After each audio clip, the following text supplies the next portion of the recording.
Give it up for Michael Garcia!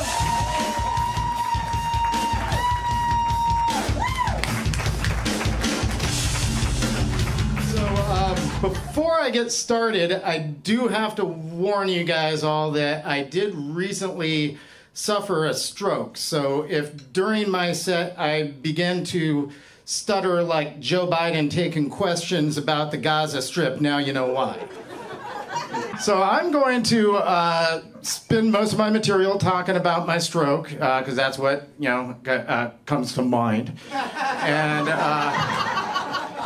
but I'm going to talk about the positives and not the negatives, because I spent two months in the hospital. And when you are in the hospital for that much time, suddenly all of your friends become Florence Nightingale, and they become very, very loving and want to take care of you. However, they don't want to really take care of you. Because no matter how hard I tried, I could not convince any of them that a hospital room handy was the middle-age equivalent of joining the Mile High Club. I could find 0 passengers to hop a ride at the rehabilitation station. I mean, come on, I mean, it's called the stroke ward. You'd think it's built in right there. But it's okay though. I'm not bitter, because I have not felt my left hand in 4 months. I've been getting plenty of strength. Thanks. So, in addition to having suffered a stroke, after my MRI, my doctors came to me to tell me that I also suffer from a condition known as white matter brain disease. And if you're not familiar with what that is, white matter is the connective tissue that communicates between all the gray matter in your brain. And I asked them if this was something I should be really concerned about. And they said, no, this is actually early onset, as by mid-60s, about 50% of Americans will suffer from white matter brain disease. And by age 80, about 90% of Americans will suffer from white matter brain disease, which I think entirely explains Fox News, because all those old fuckers, white matters are the only matters that matter to their brains. I wanted to talk about another medical issue I've had, because I'm old and I complain, that's what we do. And I was in the hospital a couple years back to have what was supposed to be minor back surgery. I was supposed to have a small incision done right here at the base of my neck to remove my entire life savings. But actually, it was to remove a small tumor, and it was supposed to be a 45-minute outpatient surgery, but it ended up taking a little bit more than 4 hours. So afterwards, I asked the doctor what the hell had happened.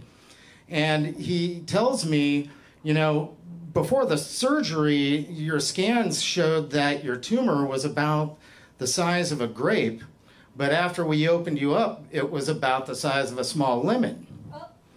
Now, I don't know the metric system. I'm a dumb American. But if you're going to use a fruit-based diagnostic system, can you please use a banana so I know exactly how deeply my insurance company is going to fuck me? Okay, talking about the olds, I'm going to talk about my mom, because it was her birthday recently. And oh, thank you. Sure, I'll let her know you appreciate it. So I want to tell you my favorite story about her, because we didn't always see eye to eye. You see, she was in fact, let me just set the scene for you. It's the year 1988, which most of the people in this room won't be familiar with until the next season of Stranger Things drops. But just pretend you know what I'm talking about. And my mom had been a free spirit hippie, but I was a 1980s opinionated goth, which meant I had really big ideas and even bigger hair. And I was coming home from a long, hard day of cut in high school one time, and I come in, And my mom's on the couch smoking a joint and watching a science fiction movie, which is not something she would normally do, so I'm intrigued. And I come over, and there's this astronaut, and he's in this tunnel of light and sound, and it's incredibly psychedelic. And I'm like, Mom, what is this? This is amazing.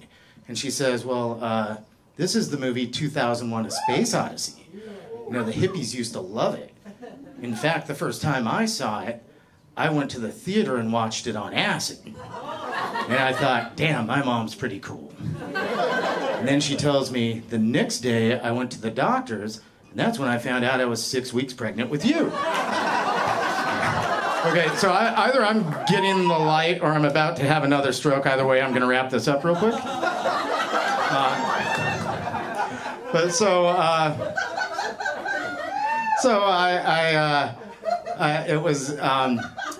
I watched the movie with her, hit that joint, had a really great time. And the thing she did not know is the reason I was having such a long, hard day of cutting high school was I was on acid at that very moment.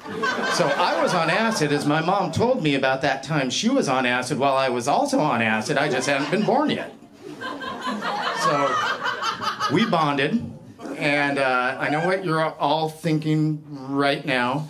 Wow, a mother who was pregnant while doing acid, what an irresponsible parent.